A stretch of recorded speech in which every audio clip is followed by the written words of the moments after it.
Hello everyone, my name is Clantis and welcome to the Clan. So without further ado, let's get into this video. But before we get into the video, please do me a favor by smashing the like button. Guys, it helps the YouTube algorithm to go and fetch us some more honorable members of the clan so they can come with their two IQs, rub them together and drop their own comments and opinions in the comment section, which I call the self-appointed experts comment.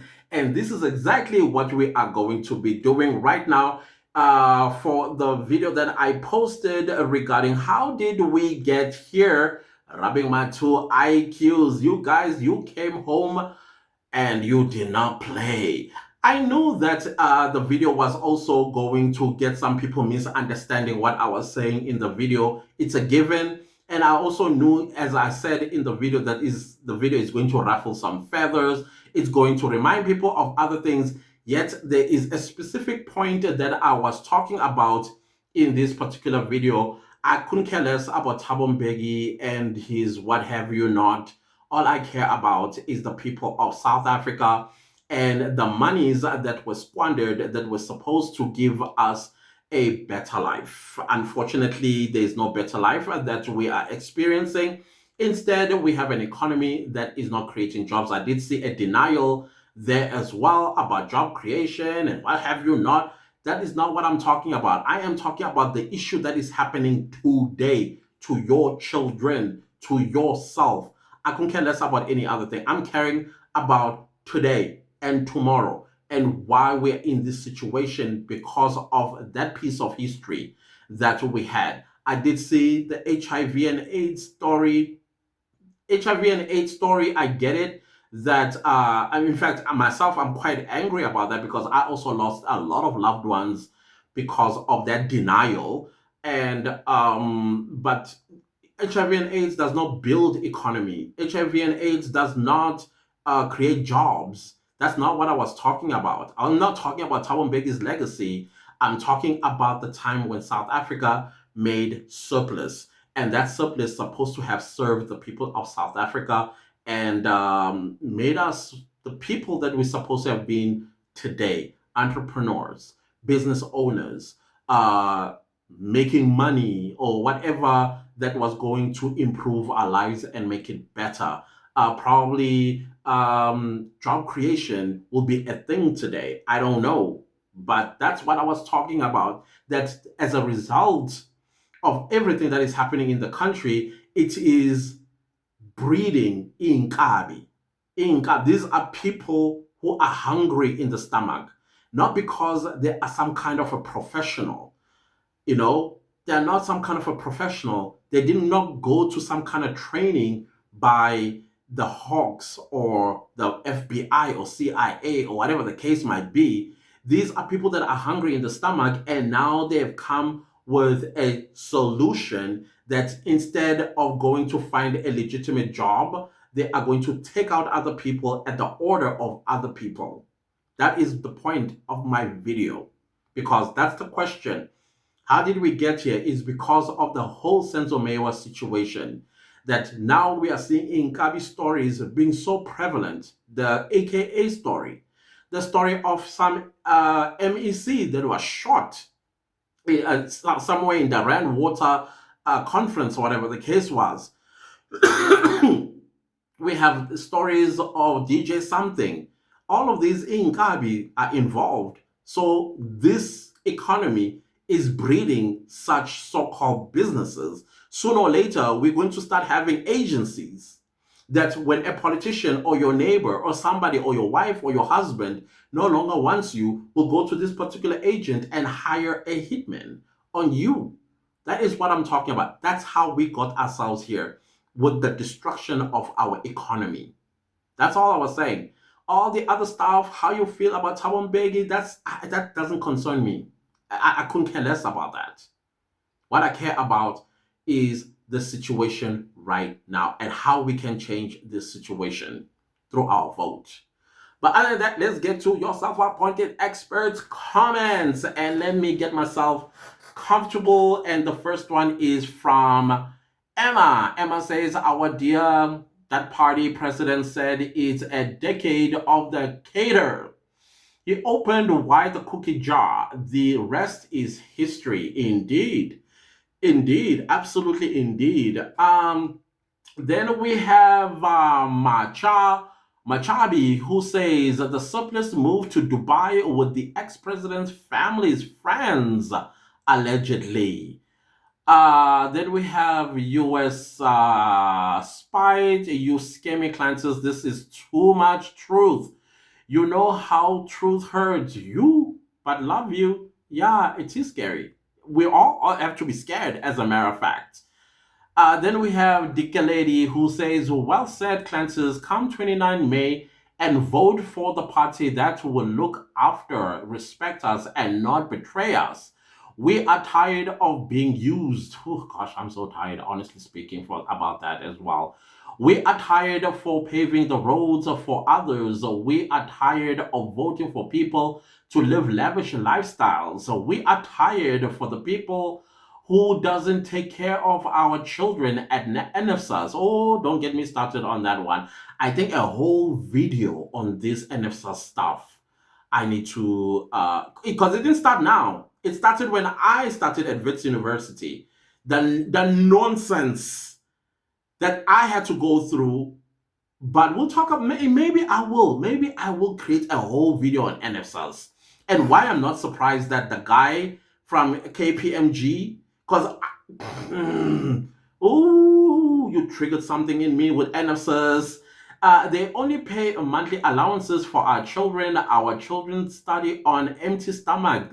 They have developmental health issues. Enough is enough. We, as the poor of the poorest, as parents, we are very much affected to see our children suffer. This is heartbreaking. Yeah, I agree with you, Dicka Lady. It is so sad. I'm saddened, guys. I'm so saddened at the state of our country. Then we go to Ndombi, who says, spot on, Clancers. The minute Scorpions were disbanded, it became free for all for these corrupt politicians. And it did. It opened the floodgates. The sluices were opened. And the surplus, where is it today? What do we got to show for it? Right?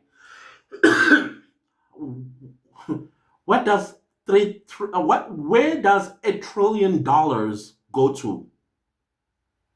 We owed no bank. What are those banks? We did not owe anybody anything.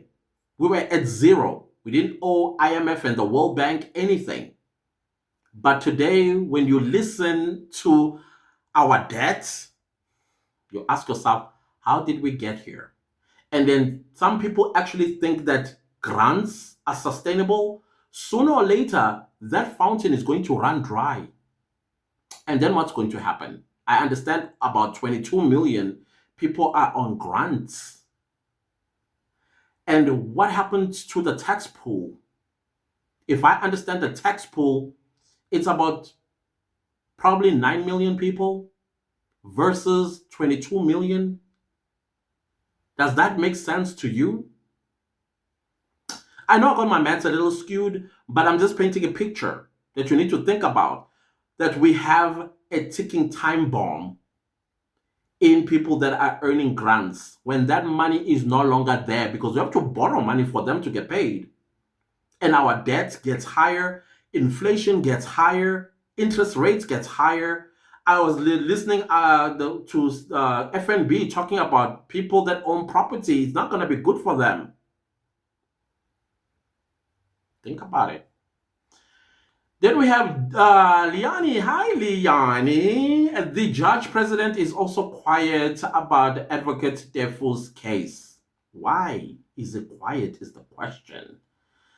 Then we have Matebula Star. What's up, bro? What's up, bro? Ola, wow. You are spot on, Prof. Prof. Clanters. Thanks for sharing the outcome of your 2 IQ's work. Hola. We got to run them together. I'm so sorry, guys. My voice is doing a number on me again. I think I'm going to wake up tomorrow morning without a voice again.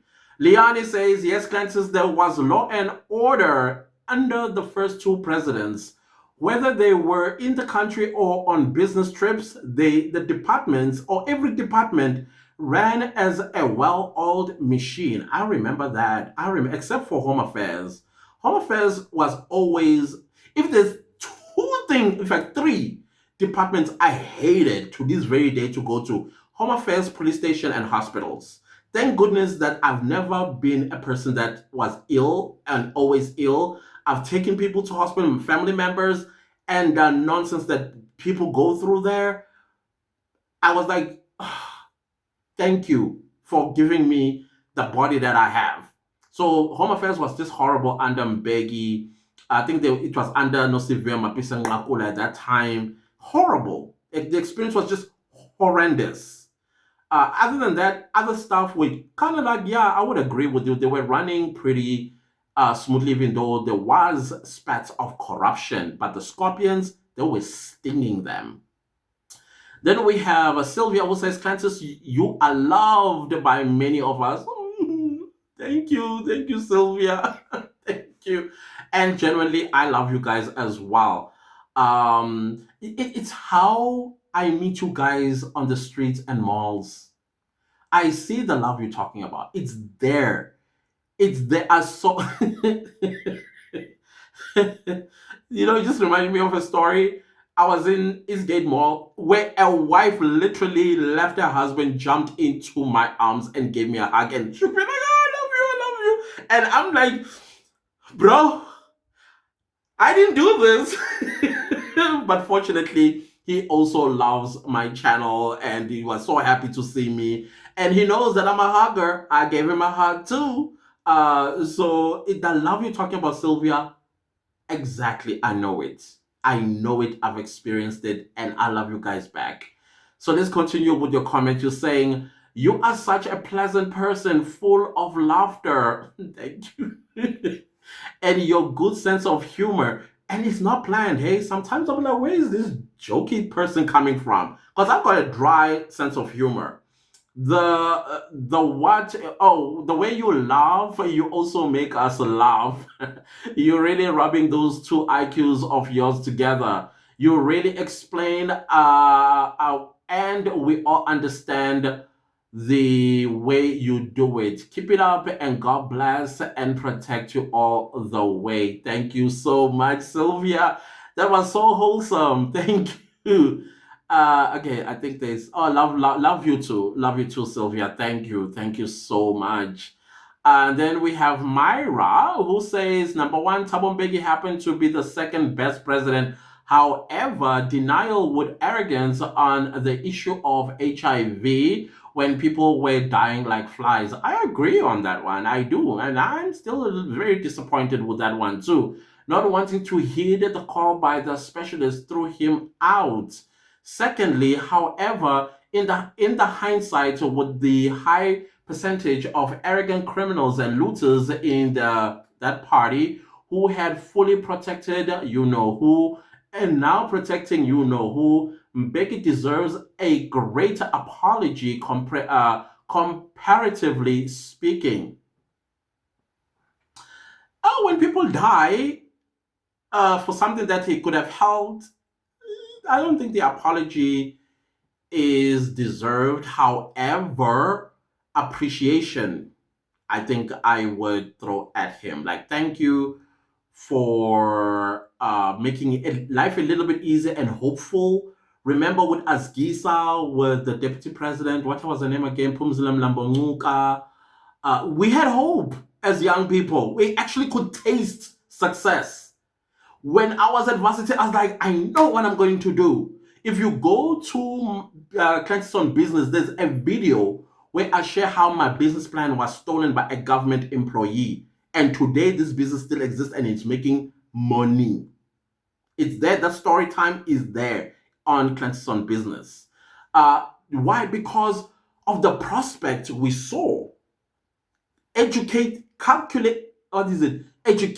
calculations showed the prospect of success by going to university. That is why Thabo Mbeki would get angry at students who go to university to go learn theology. And he was asking how theology is going to progress the country, how studying BA is going to progress the country. Remember that? And it's like, we need to go and do global comparative studies at universities, engineering, law, all of that stuff, medicine, information technology, and things like that. Remember him? Yeah, I do. I do. We could taste it. We could taste the success, but it was yanked out of us, like literally yanked out of us. How many times these days do you hear the conversation around SMEs? How often do you hear a vision like Esquisa these days? So appreciation is what I would give him. Apology, well, I don't know. Number three, we the citizens failed to stand up for our country and protected it. I agree. I agree. Instead, City, well, someone for television, oh, things that we've seen. We sat there and moaned about all the wrongs happening right under our watch, and we watched. Now, and lastly, number four, no other institution will perform appropriately under a crooked party. As you know, inclusion. In conclusion, I would rather vote Mbeki back than the other one. We still stand a chance come 2019. Unfortunately, Mbeki can't be voted again. He, according to the constitution, he only has 2 terms and 2 terms only. So yeah, I wouldn't support that. Unfortunately, I would not. I would love to have him on a panel of advisors when it comes to the economy. And I think the big picture was missed when he was dismissed, to include him in the Department of Economic Development as an advisor. Just utilize him in that because he's very good with economy, right? Uh, I don't know. Then we have Cynthia R who says, great analysis, Clances. Oh, you are learning a lot about my country. Trust and believe me. Once upon a time, we were going the right direction. We were going towards FDR kind of plan, if you know what I mean, for the United States. Then we have Joseph Tumelo who says, if Scorpions were so radical, why they didn't prosecute Mbeki after he was found to be involved in drug business with late Jackie Salebi allegedly? You see, it's things like that that I was not talking about. I was not talking about that. I'm talking about bread and butter issue. I couldn't care less about allegations without proof. You know, that I'm not about that. I'm about the thing that you are witnessing, tangibility, substance. That's what I'm about. But I get it as well, because people have different feelings. And I knew that what I was going to say was going to ruffle those feathers. I went into that video knowing, but I wanted my point to go across as to why we're here today. Then we have Veronica who says, hi, my favorite Clanters. Hi, Veronica. Thank you. I listen to your informative topic all the time. I appreciate you so much. Jesus opened the eyes of the blind man of Jericho and he saw. So let be that Jericho man and have eyes to see. Good. Amen to that. You can't feed a python for 30 years and expect it not to eat you one day. I love that idiom. That is a nice idiom. That's true. It's a beast.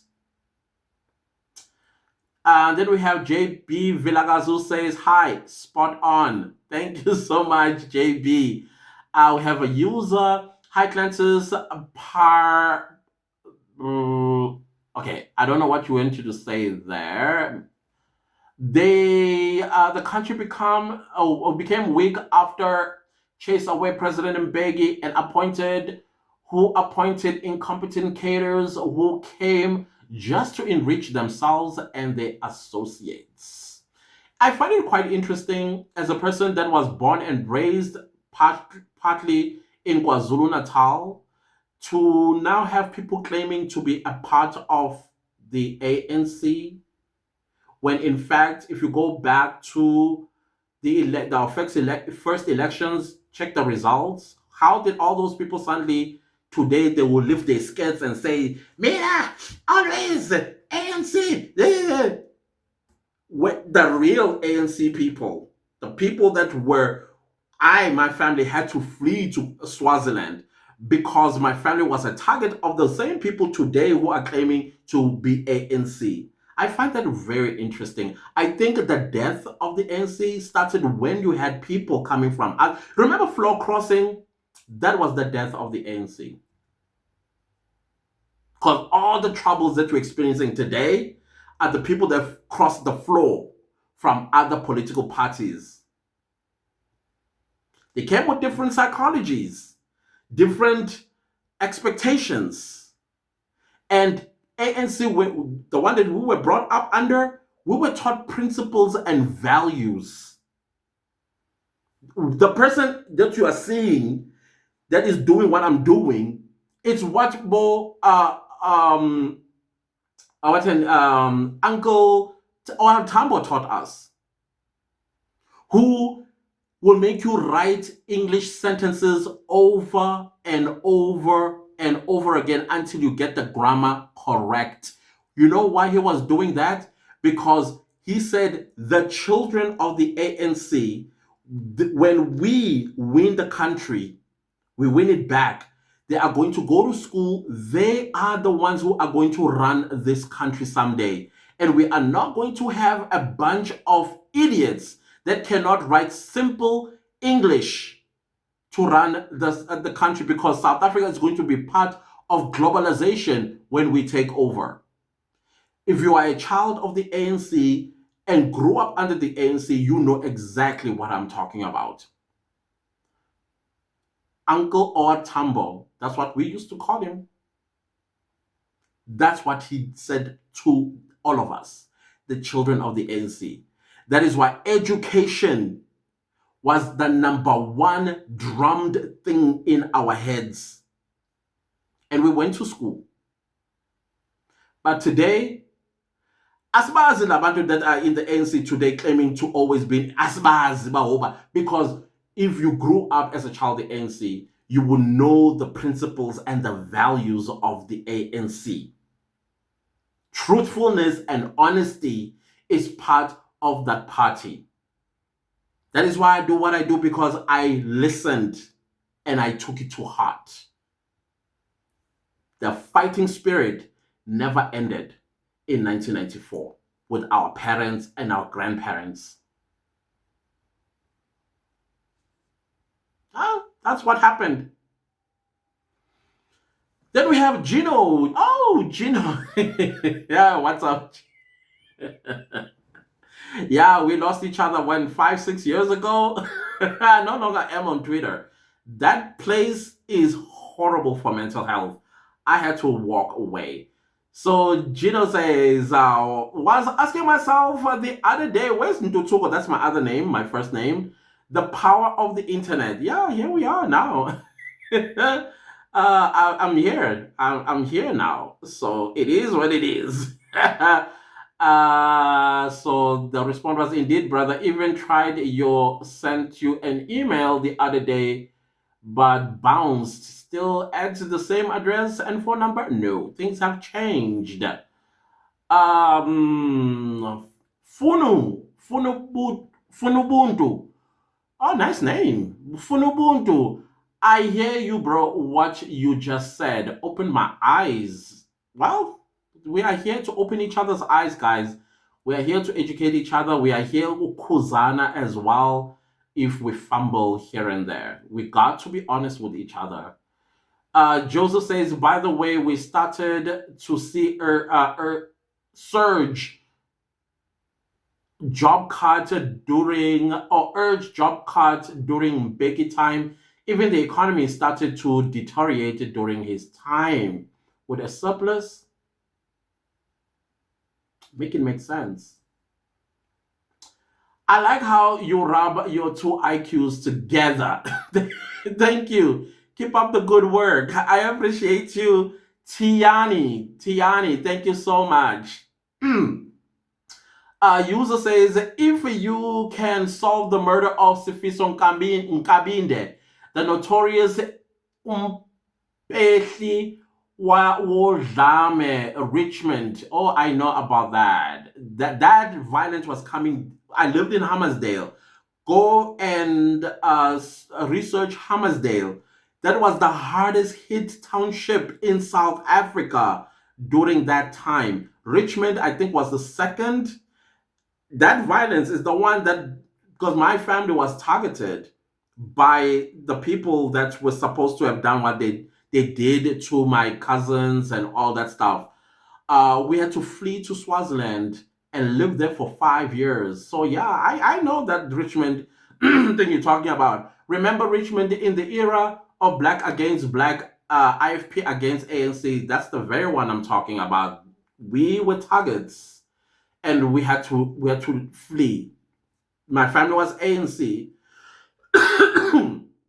and fighting in Umkhonto weSizwe. Somebody snitched to the other side about my family, and an intel came, and we had to be bundled in a Dutch. I still remember, even though I was a kid, I always remembered that small van that we were put underneath some bags and clothes and you name it, and then it had that sail that you sail on top. I, even though I didn't see it, but as I was growing older, I was like, this van looks very familiar. It's a Datsun. This tiny little, remember that tiny Datsun van? Yeah, that's what carried us to Swaziland. My mom, my brother, at the time, the three of us, and fled to Swaziland. The other day I was asking somebody, I think it was here about Dondoni. That's the village we ended up at. That's like in the far-flung areas of Swaziland. That's how much we're hidden from anybody that might follow us to Swaziland. Then overturned the UDM against ANC in that era. I know the history. That history was is it uprooted my childhood. Don't be shocked or surprised one of these days when Kani is hired to do a so-called state job for his freedom. Mm. And Dombi said, I had to watch this video twice. It struck deep. I'm so sorry. Hey, I needed to spit some real honesty here, because I think we are treating each other with child gloves here, or kids glove here, and nobody wants to tell the truth. So I took that risk. Then we have AJ, who says, correction mate, President Mbeki studied at London School of Economics.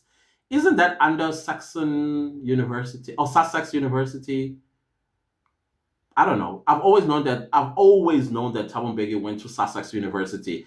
I know some English universities, they will have like subsidiary. For example, Cambridge is a subsidiary of Oxford University. So London School of Economics, maybe, I don't know. I don't know. Let me know. I don't know. I don't know. But I've always known that Thabo Mbeki has been a student of Sussex University in London and has a bachelor and master's degree there. Or maybe he has a master's degree in London School of Economics. I don't know. But I've always known him to. I still remember Uncle Mbeki as well. He's one of the people that used to teach us English, how to write in Swaziland.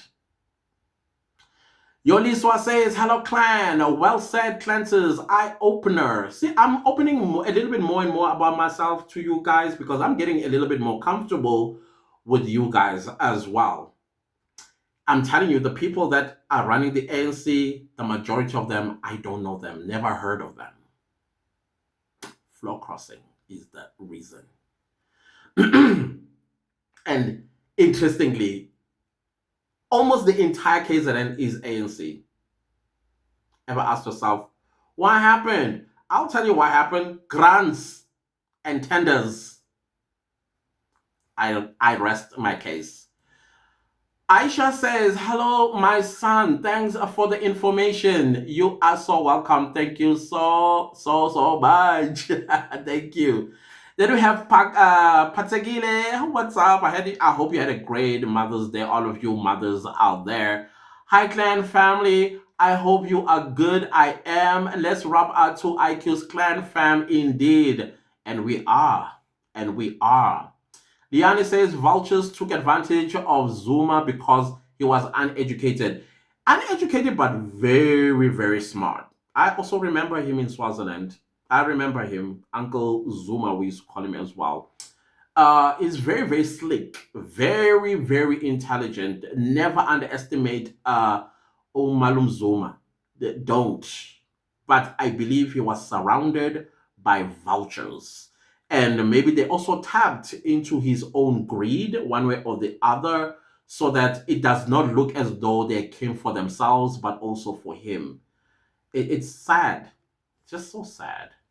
Lucy says, afternoon, clan fam. Afternoon to you too. No Nico. Hi, No Nico. I miss you on the Clanson business. Then we have Stephen who says, I commend you, Clanters.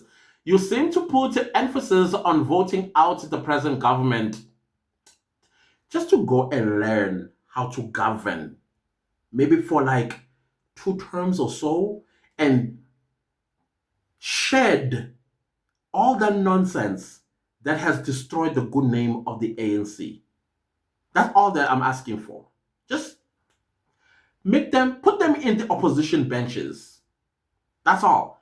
Trust and believe me, all the nonsense that has caused this to be, they'll leave. They'll not be benefiting.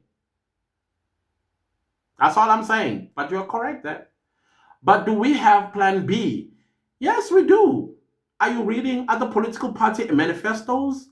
Listen, you cannot make an excuse as to why you voted the way you always voted because you did not have an alternative.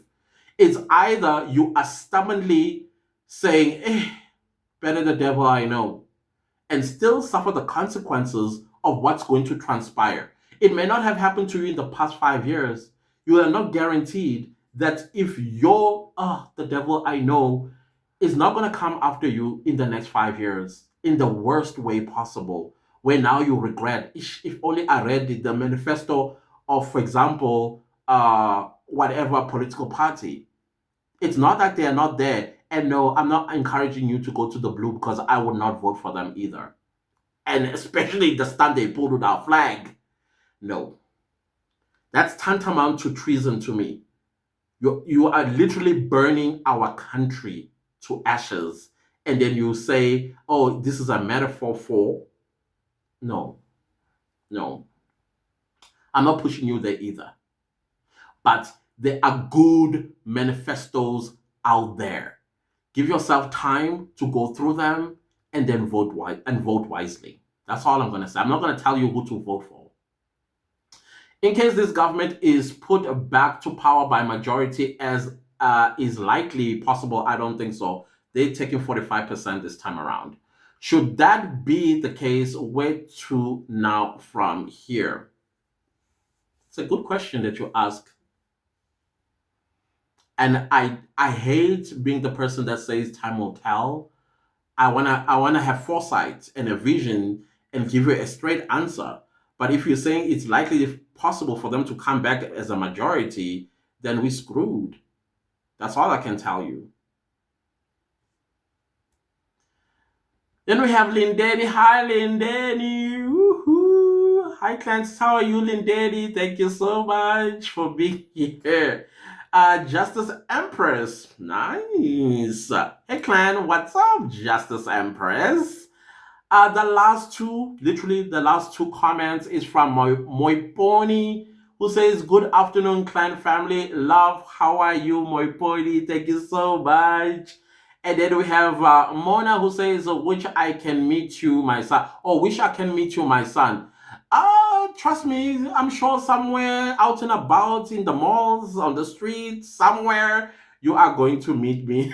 You are going to meet. Please do not feel awkward. approaching me, or maybe when I act a little bit, because sometimes I forget I'm a YouTuber. When people come at me, I'll be like, and then I remember immediately I'm a YouTuber that happens to have a beautiful community that love me and I love them back. So please don't feel like I may have pushed you away. If I did, trust me, it would have been an accident, and I'll be beating myself when I get home, possibly even crying because I'm a crybaby. But other than that, guys, that is it with the self-appointed experts. If you like the video, give it a like. If you didn't like the video, give it a like. Anyways, do subscribe to my YouTube channel and don't forget to click the bell notifications so that you get notified every time I upload a new video. Thank you so much to everybody that's super thanking the channel and supporting it financially. I highly appreciate you guys so very much. Please leave a comment down below. Let's see your own self-appointed expert comment in the comment section. Also, share this video far and wide. I'll see you next time with my spatula. Till the next time we see each other, goodbye.